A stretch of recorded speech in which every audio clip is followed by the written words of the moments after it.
کہ کس طرح لوکل کرنل میجر اور دیگر فوجی افیسر ان فیملی سے کبھی ملاقات کی امید کے نام پر، کبھی رہائی کی امید کے نام پر لاکھوں روپے لیتے ہیں. ریکارڈ موجود ہے ہمارے پاس. ان سے بادام اور پیستے کی بڑے بڑے تھیلیاں منگواتے ہیں. بلکہ میں جانتا ہوں اس بندے کو، ڈی خان میں رہتے ہیں. اس نے کہا کہ انہیں یہی بتایا جاتا ہے کہ آپ بٹیر لائے ہمارے لیے، اس کا گوشت اچھا ہے، پھر ہم آپ کا ملاقات کرا دیں گے. آج تک نہیں ہوا اس کا. ایک تو یہ لوکل سطح پر بزنس ہے ان کی، اور دوسرا کیا ہے؟ دوسرا فائدہ یہ ہے کہ اسی مسنگ پرسنس کی وجہ سے یہ جنگ کو تول دیتے ہیں، لمبا کر دیتے ہیں. اسی مسنگ پرسنس کی وجہ سے وہ اپنے غلطیوں کو چھپاتے ہیں. میں بتاتا ہوں وہ کیسے. وہ ایسے کہ فار ایگزامپل کہیں پبلک میں حملہ ہو گیا، فوراً دوسرے دن 8-10 بندے کو یہ لے کے آئیں گے، انہی انٹرمنٹ سینٹر سے اٹھا کر اور کہیں پر پھینک دیں گے کہ جوابی کارروائی ہو گئی. تو اپنی غلطیوں کو چھپانے کے لیے اور اس قوم کو، ان لوگوں کو جھوٹے دلاسے دینے کے لیے بھی یہ استعمال ہوتے ہیں.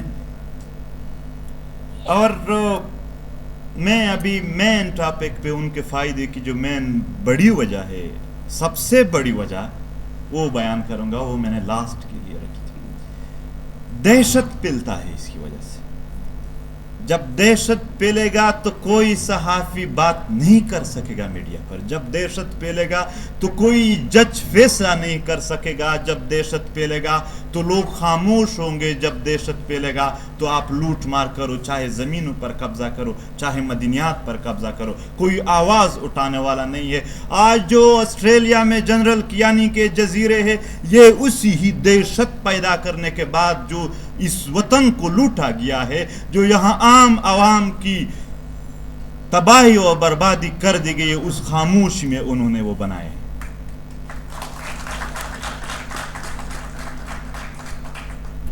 سب سے بڑا کاروبار ہے دہشت. آج علی وزیر کی پیشی سندھ کراچی میں انسداد دہشت گردی کی عدالت میں تھی، جو امن مانگ رہا تھا. جو لوگ واقعی دہشت پھیلاتے ہیں، دہشت گردی کرتے ہیں، وہ اس ملک کے سب سے بڑے وفادار مانے جا رہے ہیں. اور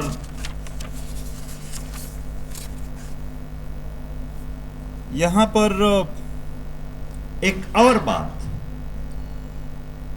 پیریفریز میں اس لیے بھی زیادہ ہوتے ہیں کہ وہاں پر سورس آف انفارمیشن کیا ہے. کوئی انڈیپینڈنٹ سورس آف انفارمیشن مجھے بتایا جائے جو بلوچستان سے، جو خیبر پختونخوا کے جنگ زدہ علاقوں سے رپورٹنگ کر رہا ہو، ماں سوائے D J S P R کی. صرف D J S P R کا بیان چلے گا، صرف وہی پٹی میڈیا پر چلے گی. کوئی انڈیپینڈنٹ سورس آف انفارمیشن ہے اس ملک میں؟ کچھ نہیں ہے. یہ ایک اور وجہ ہے کہ وہاں پر یہ زیادہ ہو رہا ہے. اور خیبر پختونخوا میں ایک قانون ہے جس کا نام ہے action in aid of civil power.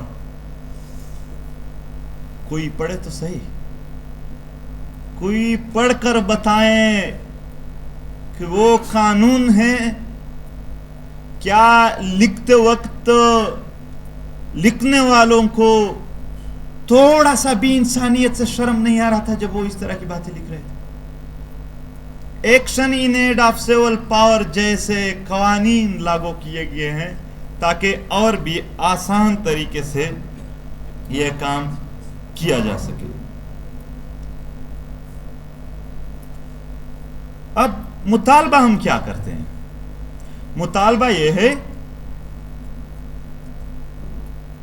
کہ کیا پاکستان کے فوج اور دیگر سیکیورٹی ادارے پاکستان کے آئین پر یقین رکھتے ہیں کہ نہیں؟ وہ بس اسی چیز کا جواب دے دے. اسی چیز کا جواب دے کہ کیا وہ آئین پر یقین، عدالت پر یقین رکھتے ہیں کہ نہیں؟ اگر وہ عدالت پر یقین رکھتے ہیں تو کیوں ان مسنگ پرسنز کو عدالت میں پیش نہیں کیے جاتے ہیں مگر نہیں رکھتے ہیں؟ وہ اگر آئین اور عدالت پر یقین رکھتے تو مسنگ پرسنز کبھی مسنگ نہیں ہوتے۔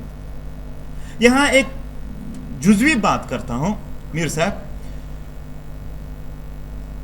پاکستان ریاست کا دعویٰ ہے جو اپنے عوام کے ہر بچے کو وہ سمجھاتا ہے کہ انڈیا، ہندوستان پاکستان کا نمبر 1 دشمن ہے، تو کیا ابھینندن مسنگ پرسن ہو گیا؟ کیا کلبھوشن یادو ایکسٹرا جوڈیشلی کیل ہو گیا؟ حیات بلوچ ہوا ہے، حیات بلوچ، نقیب مسعود ہوا ہے، طاہر داؤڑ ہوا ہے، اور یہاں پر ہزاروں لاکھوں پشتون اور بلوچ ہوئے ہیں، تو بتایا جائے کون ہے نمبر 1 دشمن، انڈیا یا پشتون بلوچ؟ کون ہے نمبر 1 دشمن؟ اگر یہ نہیں بتا سکتے کم سے کم یہ بتا دیں کہ دنیا میں جس کو بھی پاکستان اپنا دشمن سمجھتا ہے اس ملک کے علاوہ، ان میں سے کس کے ساتھ یہ عمل کیا گیا ہے جو یہاں پر پشتون بلوچ اور دیگر محکوم قوموں کے ساتھ ہوتا ہے؟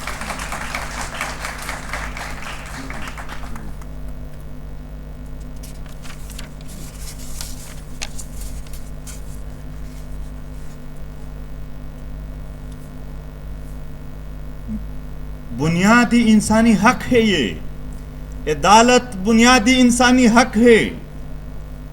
کوئی بندہ خواہ کتنا بھی بڑا جرم کرے، یہ پھر بھی اس کا حق ہے کہ وہ عدالت میں پیش کر دیا جائے۔ جو حق کلبھوشن یادو کو دیا گیا ہے، سمیع الدین بھی وہی حق مانگتا ہے، دیا جائے گا۔ یہاں پر ہزاروں پشتون اور بلوچ مائیں وہی حق مانگ رہے ہیں جو آپ انڈیا کو دے رہے، آپ دیں گے وہ؟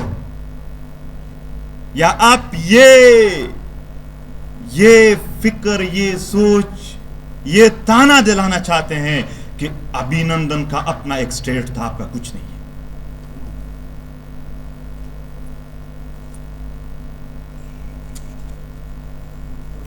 میں معذرت کے ساتھ آخری بات کرتا ہوں۔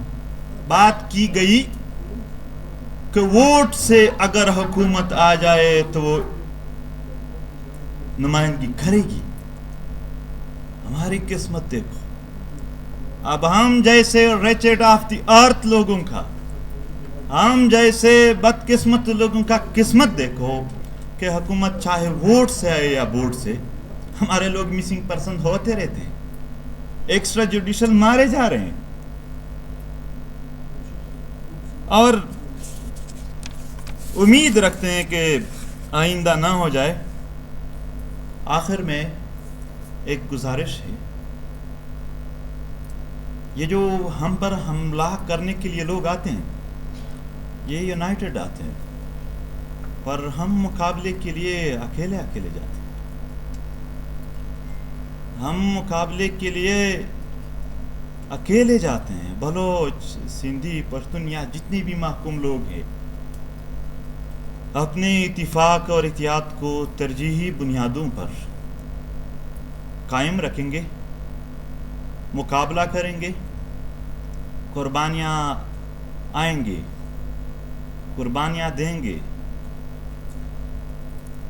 ریشو کسی کا کم ہوگا، کسی کا زیادہ، مگر صرف محکوم لوگوں کو ایک دلاسا دینا چاہتا ہوں، اگر پرسکون زندگی اور مطمئن زندگی گزارنا چاہتے ہو، وہ مزاحمت میں ہے۔